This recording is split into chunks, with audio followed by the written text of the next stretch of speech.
En esta presentación vamos a analizar y cuantificar el ruido que se genera en un conductor y que afecta a cualquier circuito electrónico en general y a circuitos receptores en particular. Los ingenieros eléctricos Nyquist y Johnson de los años 1890 aproximadamente, trabajando hasta los años 1970, fecha de la muerte de John Johnson, descubrieron a través de la publicación de su trabajo Agitación térmicas de cargas eléctricas en conductores del año 1928 el efecto que se produce al agitarse los portadores de carga presentes en una porción de material conductor. Esta agitación produce una tensión de ruido en los bornes de este conductor, tensión que depende fundamentalmente de estos tres factores preponderantes: la cantidad de portadores, cuánto se mueven estos portadores, concepto directamente relacionado con la temperatura a la que se encuentra expuesto este material, y el ancho de banda, considerado hasta 50 GHz, donde este efecto, debido a la altísima frecuencia, deja de percibirse. Aquí vemos en este gráfico que a mayor temperatura, mayor es la amplitud del ruido generado, lo que se cuantifica en términos de potencia en dBm. Para distintos anchos de banda, como se ve en esta tabla, se tienen distintos valores de potencia. Al aumentar el ancho de banda, lógicamente se tiene mayor potencia en dBm y el ancho de banda está condicionado por el tipo de transmisión que se esté considerando. Por ejemplo, 10 kHz relacionados con la transmisión de AM de broadcasting, 2 MHz para una transmisión para sistemas de posicionamiento global, 6 MHz para sistemas de televisión analógica, y así teniendo en cuenta el ancho de banda esperado para cada tipo de sistema de transmisión. La cuantificación del ruido, descubierta entonces por Nyquist y Johnson, queda expresada en esta ecuación, en la cual la potencia de ruido generado tiene esta forma: depende de K, una constante que tiene que ver con la cantidad de portadores, la temperatura, el ancho de banda del sistema y la resistencia del material considerado. Lo que estamos viendo en este circuito es el efecto de una señal que ingresa a un receptor a través de una resistencia interna, de una impedancia compleja interna en general, y al ingresar al receptor se encuentra con la impedancia de entrada al mismo. Esta resistencia interna en el generador, que sería una representación posible de una antena, es la que consideramos para la generación de este ruido que es inevitable en cualquier sistema electrónico. La potencia de ruido sobre la carga, o sea, sobre la resistencia de entrada del receptor, estaría dado por esta ecuación, en la que se considera la corriente y el divisor resistivo producido por RS y RI. Suponemos que la parte compleja está en adaptación, o sea, está resonando como parte de criterio de diseño, y en la condición de adaptación las dos impedancias, las dos resistencias serían del mismo valor para máxima transferencia de potencia, por lo cual en este caso se obtiene una condición muy particular y curiosa, que es que la potencia disponible de ruido no depende de la resistencia interna del generador de entrada, que podría ser la antena. Directamente la fórmula se transforma en KTB. Temperatura y ancho de banda son las únicas variables consideradas. Este es el efecto que estamos diciendo. La potencia de ruido en general está comprendida en todo el espectro y se acota al ancho de banda considerado en cada sistema de transmisión, como recién dijimos.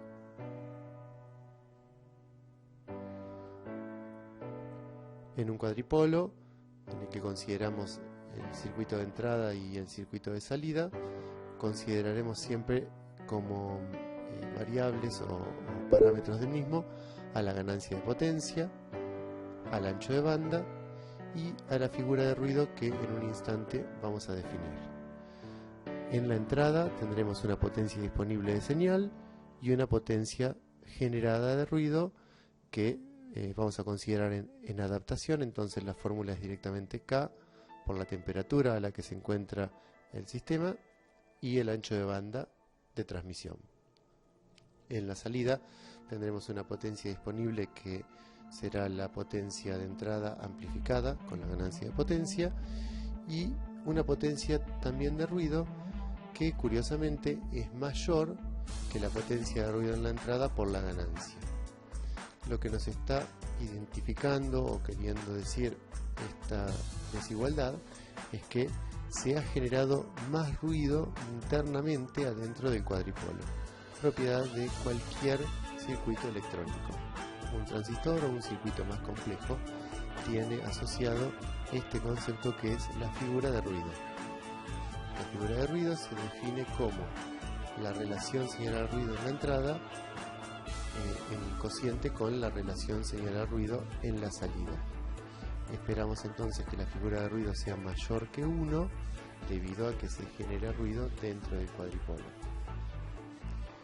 En estas condiciones, la mínima señal que el cuadripolo podría ver en la entrada tendría que superar a la potencia del ruido generado en esta resistencia y también al ruido generado internamente. Por eso es que la mínima señal discernible en un cuadripolo o en un receptor en particular la vamos a definir como el ruido generado en la resistencia y también por el ruido generado en el propio cuadripolo. Entonces, esta fórmula tradicional FKTB es la definición de la amplitud en potencia o en volts según se exprese de la mínima señal discernible para este cuadripolo o este receptor en particular. En la condición de mínima señal discernible, es decir, si en la entrada la potencia de señal tiene exactamente esta potencia, se reflejará en la salida como esa señal por la ganancia de potencia. Y en ese caso, recién estaríamos en la condición de cubrir el ruido que estaríamos viendo en la salida. Es decir, para ver una señal en la salida tenemos que superar la mínima señal discernible. Hay dos posibles definiciones alternativas de la figura de ruido, que es suponer que se tiene una potencia equivalente de ruido en la entrada y considerando entonces que hay un ruido adicional en la entrada del receptor y que el receptor es ideal. Esto lo que hace es suponer que hay una potencia de ruido en la entrada agregada a la producida en la propia resistencia del generador, como vimos en la diapositiva anterior. En ese caso, el cuadripolo no tendría ruido generado internamente, por lo cual la figura de ruido sería 1, y lo que estamos diciendo es que la figura de ruido es superior a KTB en la entrada. La ecuación de esta potencia de ruido equivalente en la entrada es precisamente la de la mínima señal discernible. Otra alternativa es definir la temperatura equivalente de ruido en vez de la potencia equivalente de ruido y decir que otra vez el cuadripolo tiene figura de ruido 1, es decir que no genera ruido internamente, pero que la temperatura a la que se encuentra expuesto el resistor de la resistencia interna del generador es superior a la real. Entonces, si consideramos potencia equivalente de ruido, decimos que en la entrada hay más ruido que el generado solamente por la resistencia interna.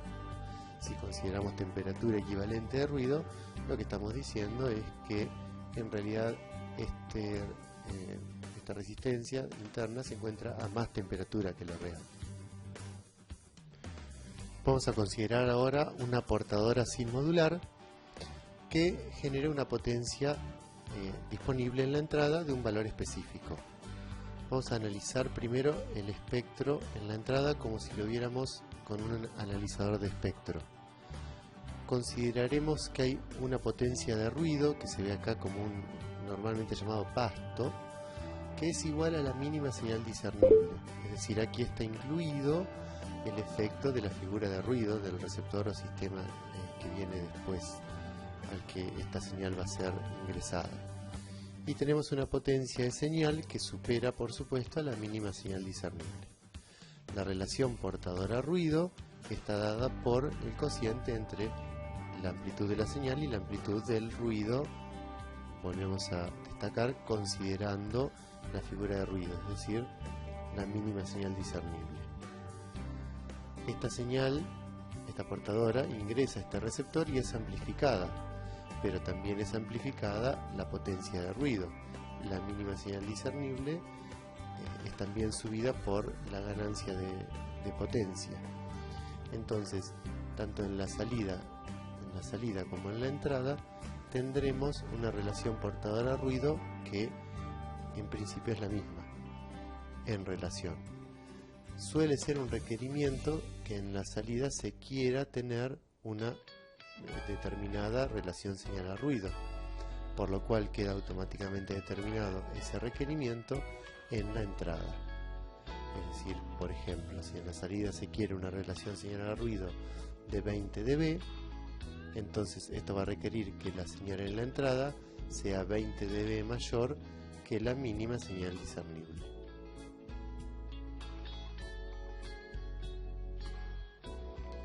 Justamente por este requerimiento está el concepto de sensibilidad, que se define como el nivel de señal requerida para lograr una particular calidad de recepción.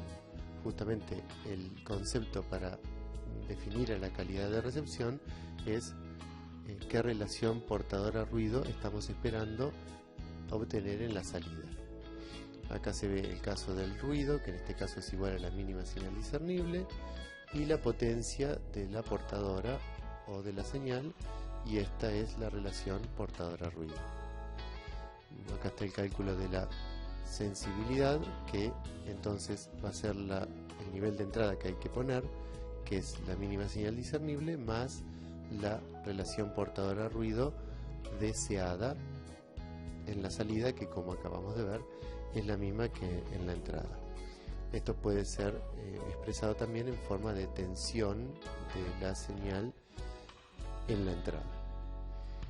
Como valores de referencia o para tener una idea, la sensibilidad para una señal de AM se define en 20 dB, para FM se pide más calidad, 30 dB, y para comunicaciones digitales el nivel de sensibilidad va a depender de el tipo de modulación y de la probabilidad de error tolerada.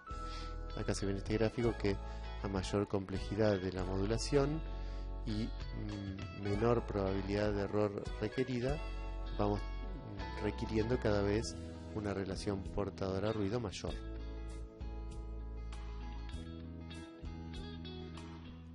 Si vamos a analizar la figura de ruido de diversas etapas de amplificación de potencia y por supuesto sintonía, porque estamos trabajando en RF en cascada, nos encontraremos que las distintas etapas de amplificación pueden tener distintas ganancias, pero haciendo un desarrollo no demasiado complejo, que se puede seguir matemáticamente perfectamente, vamos a definir la figura de ruido total, que es la relación señal-ruido en la entrada, como siempre, sobre la relación señal-ruido en la salida de todas las etapas, por supuesto. Acá está hecho el caso para la cual se tiene solamente 2 etapas, y acá está la generalización para n etapas. Vamos a ver que la figura de ruido total está influenciada por la figura de ruido de las diferentes etapas, pero cada vez está dividido por las ganancias, que no suelen ser valores bajos. Entonces, la conclusión fundamental es que la figura de ruido de un sistema compuesto por etapas en cascada depende fundamentalmente de la figura de ruido de la primera etapa o de la etapa de la entrada. Un receptor que tenga etapas de radiofrecuencia es menos ruidoso que otro que comience directamente en un mezclador. Con los conceptos de ruidos vistos en las diapositivas anteriores, vamos a analizar ahora el comportamiento dinámico de un sistema receptor que vamos a considerar con una transferencia específica entre entrada y salida, que en general vamos a tomarla como alineal y por lo tanto vamos a considerar su expansión en serie, como ya lo hemos hecho en otras ocasiones. Vamos a ingresar también con la situación especial considerada para medir la intermodulación, que es ingresar con dos señales senoidales. En principio vamos a considerar de igual amplitud y de frecuencias omega 1 y omega 2. Si hacemos el desarrollo, la salida va a tener los diferentes componentes de la transferencia: el término de continua, el término lineal o de amplificación, el término cuadrático, el término cúbico, así siguiendo, y vamos a analizar solo los términos que nos interesan para los conceptos que vamos a desarrollar a continuación. Vemos primero los términos lineales de amplificación, que es el de frecuencia omega 1 y el de frecuencia omega 2, es decir, los mismos que ingresaron en la entrada, y vemos aquí los términos de intermodulación de tercer orden. Recordemos que el orden de la intermodulación es la suma de los coeficientes de las frecuencias. Uno tiene coeficiente 2 y el otro tiene coeficiente 1. Estos cuatro términos tienen los cuatro la misma amplitud. ¿Y por qué nos interesan en particular este término de 2 omega 1 menos omega 2 y este de 2 omega 2 menos omega 1? Nos interesan porque quedan muy cerca de las señales útiles y quedan dentro del ancho de banda o banda de paso del sistema, por lo cual son interferencias a la parte útil de la señal que se quiere amplificar o recibir.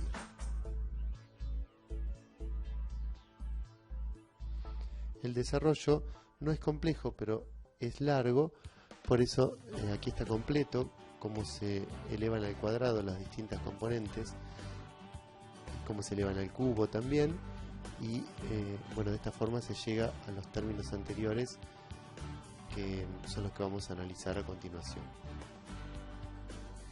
Aquí tenemos nuevamente la expresión de la entrada con las dos señales consideradas, y tenemos la amplitud de los términos lineales de amplificación y de los términos de intermodulación de tercer orden, que se denominan de esta manera: B01 al término lineal, B03 a la intermodulación de tercer orden. Como estamos viendo, la intermodulación de tercer orden está influenciada por la amplitud de las señales de entradas, pero elevado al cubo, y por supuesto el término lineal es dentro de la amplitud de las señales de entrada, pero sin ningún exponente. Estas potencias se pueden expresar, o estas tensiones se pueden expresar en potencias en dBm, referidos a una impedancia en la entrada, y se logra ecuaciones que son mucho más sencillas. Para la potencia lineal, que es directamente la potencia de entrada más la ganancia de potencia en dB, y para la intermodulación de tercer orden, cuya particularidad es que, como aquí estaba elevado al cubo, en la ecuación en potencia en dB, en dBm, nos va a quedar multiplicada por 3.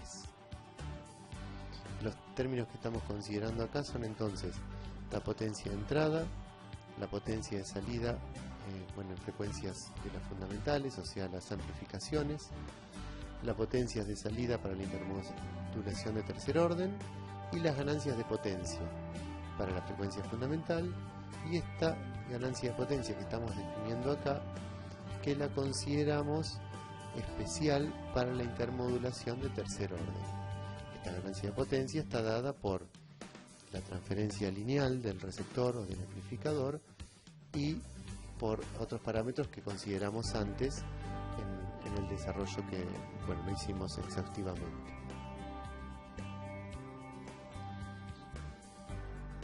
Estas dos ecuaciones en dB y en dBm, recordemos que las potencias se pueden medir en dBm en valor absoluto y las ganancias de potencia en dB, quedan expresadas como rectas si se grafican directamente en dBm. Entonces la potencia de la fundamental será una recta de pendiente 1 y la potencia de la intermodulación por tercer orden será una recta dependiente del triple del anterior, siempre respecto de la potencia ingresada en las señales útiles o de entrada. Entonces tendremos en un plano en los cuales las variables son la potencia de salida y la potencia en la entrada, en dBm, estas dos rectas, las rectas de amplificación y la recta de intermodulación por tercer orden, intermodulación de tercer orden. Trabajando en estas rectas vamos a poder sacar varias conclusiones que definen los parámetros de trabajo de un determinado receptor o de un sistema en general. Tan importante es la intermodulación de tercer orden que estos parámetros se dan como especificaciones. Miremos primero dónde ubicamos la mínima señal discernible en este plano. Una vez calculada la mínima señal discernible y habiendo considerado la potencia de entrada en dBm y la ganancia de potencia en dB, podemos ubicar la mínima señal discernible en el eje de entrada. Ingresando con esa potencia mínima discernible, tendremos en la salida una potencia mínima que sería como el piso de ruido que tendríamos que superar para que una señal útil se pudiera observar en la salida. Este valor es entonces el correspondiente a que la señal de entrada se pueda observar en la salida. Cualquier potencia de entrada menor a la mínima señal discernible no se va a ver, y tampoco se vería una potencia de distorsión por intermodulación de tercer orden con valor inferior a este valor de piso de ruido, digamos. O sea, cualquier intermodulación de tercer orden menor a este valor no se podría apreciar en la salida.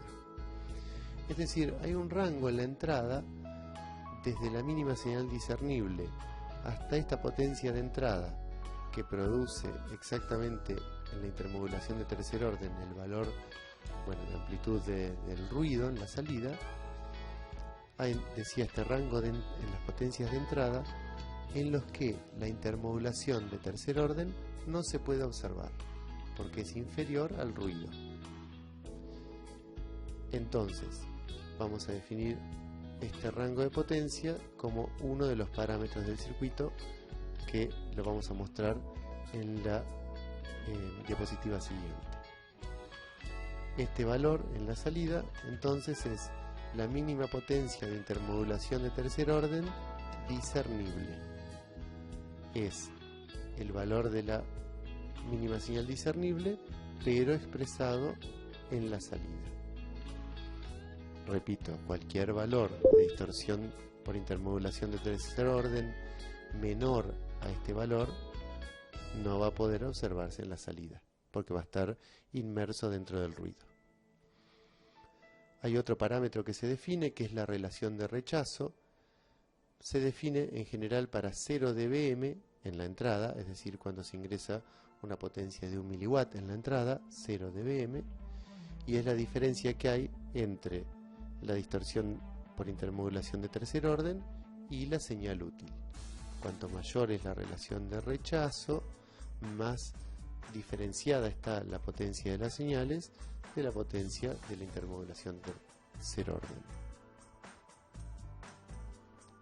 Otro parámetro importantísimo y que algunas veces se da como único es el punto de intersección, llamado punto de intercepción de tercer orden, que es el punto en el cual estas dos rectas se cortan. Es muy simple de determinar matemáticamente, puesto que es el sistema de ecuaciones formado por las dos rectas, cuya solución es esta que se ve acá, que depende por supuesto de las dos ganancias de potencia.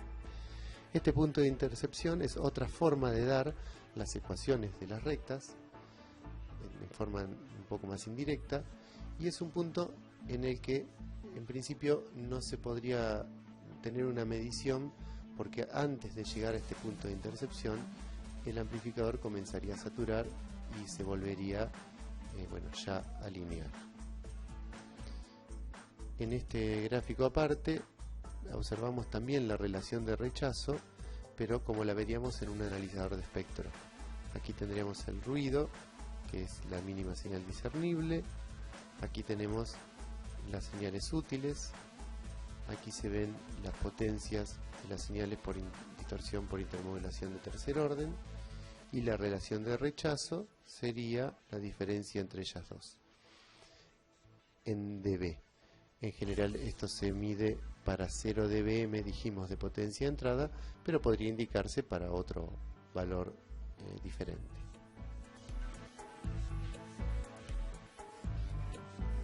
Hoy habíamos dicho que hay una zona en que la potencia de intermodulación de tercer orden no se ve en la salida porque es menor que el ruido. Este rango, que comienza en la mínima señal discernible y termina en el rango en el cual la potencia de intermodulación por tercer orden iguala al ruido, se llama rango dinámico libre de espurias. Entonces, si ponemos una potencia de entrada inferior a la mínima señal discernible, no vemos ni la señal, ni vemos tampoco, menos todavía, la distorsión por intermodulación de tercer orden. Seguimos aumentando la potencia de entrada y en la zona del rango dinámico libre de espurias veremos a la señal, pero no veremos distorsión de intermodulación de tercer orden porque estará abajo del ruido. Y a partir de ahí, si aumentamos la potencia de entrada, comenzaremos a ver cada vez la señal con más amplitud, pero con el riesgo de comenzar a ver demasiado alta la distorsión por intermodulación de tercer orden. Recordemos que al aumentar la potencia, la distorsión de la intermodulación por tercer orden aumenta 3 veces más rápido que la ganancia de la potencia útil. Hay otros parámetros que se dan también para este tipo de denominación del ruido, para la cuantificación de la reacción del sistema al ruido, que agregan información, pero lo más importante es haber comprendido por qué estamos analizando la distorsión por intermodulación de tercer orden. El punto de compresión se define como el punto en el cual la potencia de la señal útil, o sea la ganancia de potencia, empezó a saturarse, o sea que empezó a dejar de ser lineal, y lo tomamos en el punto en el cual hay una distancia de 1 dB respecto de la señal lineal de la que realmente se obtiene. Es decir, este parámetro no se puede obtener de las rectas, es un parámetro que hay que ensayar y medir en un sistema, bueno, real directamente. Esta sería la ganancia de potencia ideal y esta sería la ganancia de potencia real. Esta es la región de saturación y la región del punto de compresión es en la cual ambas rectas se han separado 1 dB. Bueno, esta es la recta de la distorsión por intermodulación de tercer orden. Y hay dos conceptos más, que es el rango dinámico, que es medir en la salida la diferencia entre la potencia de salida en el punto de compresión y la mínima señal discernible amplificada por la señal de potencia, es decir, el pasto, el ruido que estamos viendo en la salida. Es decir, el rango dinámico lo vemos en la salida como la diferencia entre la potencia del punto de compresión y el ruido. Y el rango de bloqueo dinámico es el mismo concepto, pero ahora referido a la entrada. Es decir, nos dice de alguna manera que nos vamos a poder mover en potencias en la entrada desde la potencia de intercepción del punto de compresión, que es esta que estaríamos viendo acá, punto de compresión, potencia en entrada del punto de compresión, y la mínima señal discernible en la entrada. Como curiosidad, midiendo la potencia de señal útil en la intermodulación de tercer orden a 0 dBm, puede calcularse el rango que habíamos visto hoy, la relación de rechazo, y con la relación de rechazo puede calcularse el punto de intercepción. Y conociendo el punto de intercepción pueden trazarse ambas rectas y de ahí sacar los demás parámetros. Es decir, que como especificación, los fabricantes nos pueden dar el rango dinámico, el rango de bloqueo dinámico, la relación de rechazo, el punto de intercepción, bueno, y así obtener distintas informaciones del comportamiento del receptor o del sistema en general respecto al ruido.